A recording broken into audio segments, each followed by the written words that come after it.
Welcome to the Investors Trading Academy talking glossary of financial terms and events. Our word of the day is call.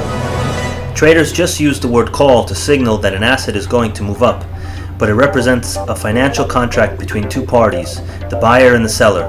The buyer of the call option has the right, but not the obligation, to buy an agreed quantity of a particular commodity or financial instrument from the seller of the option at a certain time for a certain price known as the strike price. The seller is obligated to sell the commodity or financial instrument should the buyer so decide. The buyer pays a fee called a premium for this right. The buyer of a call option purchases it in the hope that the price of the underlying instrument will rise in the future.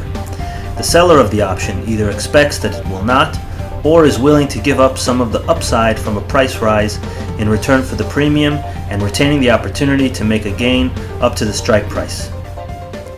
Call options are most profitable for the buyer when the underlying instrument moves up, making the price of the underlying instrument closer to or above the strike price. The call buyer believes it's likely the price of the underlying asset will rise by the expiry. The risk is limited to the premium. The profit for the buyer can be very large and is limited to how high the underlying instrument's spot price rises. When the price of the underlying instrument surpasses the strike price, the option is said to be in the money.